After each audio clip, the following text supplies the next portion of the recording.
High School for the Arts. Karamihan sa mga paaralan ngayon ay higit na nakatuon sa science at mathematics at nagiging pampalipas oras na lamang ang sining.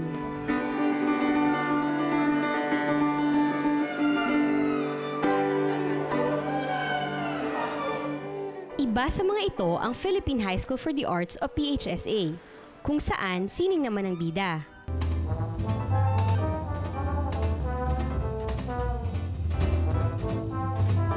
Ang PHSA ay isang government-run high school na matatagpuan sa Mount Makiling, Los Baños, Laguna.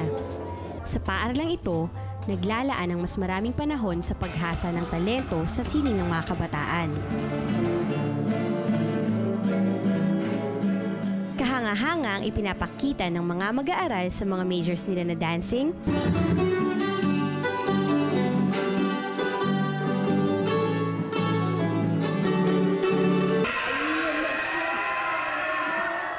theater arts,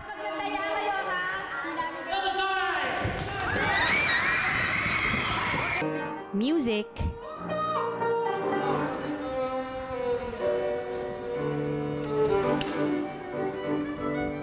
creative writing, at visual arts. Pero, kahit higit na pinahahalagahan ng arts sa PHSA, hindi naman iniisang tabi ng paaralan ang iba pang mga asignatura tulad ng math, science, English, at social studies. Kalahati ng bawat araw ay nakalaan para sa general education subjects at kalahati rin ang para naman sa tinatawag nilang majors o sining kung saan nagpapakadalubhasa ang mga mag-aaral.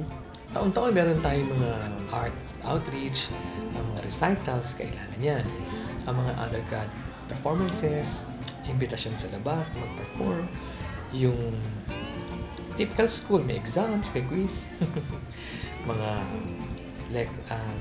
classes with master teachers, mga foreign artists, mga bumibisita, mga lectures, fora, exhibits, publication, participation sa mga contests, sports fest, may marine biology para to make their development as normal, close to the normal as possible. Kakaunti lamang raw ang tinatanggap sa paaralang ito. May annual screening, we call it the ANSIAS, Annual National Search for Young Art Scholars. Tapos doon, according to your major, you have to audition or screen. And after that, you'll, kukuha ka ng parang IQ test to see your general education capabilities. And then, from there on, i-screening nila kayo, tapos pipili sila ng a number, 60 students or less. Tapos yun yung, magiging first year na kaya kung makapasa. At kahit pasukan na, mahirap pa rin. Yung mga master teachers natin ay talagang mga artista, mga art educators, mga premier dancer, mga candidates for National Artist Award, mga heavy talaga ang ating mga faculty line up. Plus, of course, this is a boarding school, na residential high school, na hindi yan common sa Pilipinas, no? Public school na boarding school na residential high school. Nung first days ko po, sobrang hirap. Talagang umiyak nga po ako eh. Kasi syempre po, wala pong parents, wala pong magka-comfort sa inyo po, wala pong tutulong po sa inyo. Tapos habang po tumatagal, na-learn po ako, nakaka-develop ako ng madaming friends. We have weekly home leaves. We go home on Friday and come back on Sunday. So sa period na yun, kailangan may magandang time management din. Tapos dapat lahat ng materials na kailangan mo, dala mo na for the following week. Kasi we don't always have the time or the chance to go down to Los Baños to get our requirements and our yung mga kailangan. So kailangan dapat responsible ka at independent. Pero sulit naman daw, dahil ang buhay sa PHSA ay puno ng mga karanasang mapaghuhugutan ng inspirasyong maging alagad ng sining kahit pagkatapos ng high school. Pagpunta po namin sa Singapore po, yung isang festival po na parang buong country po siya, tapos kami po ang nagkuhan sa Philippines. Tapos alam niyo po yun, kami po yung pinakabata doon. Actually, katatapos nga lang po ng recital po namin ngayon na yung Our Flavored Town, Panaginip, at saka yung camera ni Mang Lea.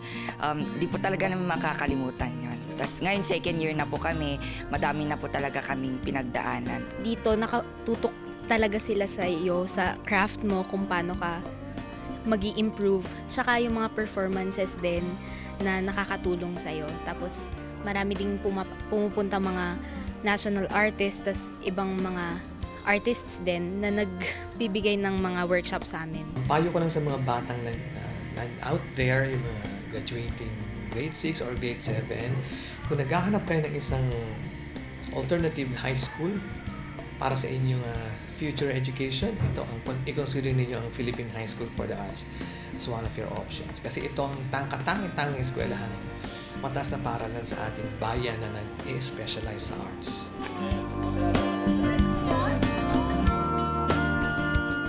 Ang sining ay salamin ng kultura na pinagyaman ng mga henerasyong lumipas. At ito rin ang inspirasyon ng bagong henerasyon, ang mga mag-aaral ng Philippine High School for the Arts na siyang inaasahang bubuhay sa unti-unting nakakalimutang kulturang Pilipino.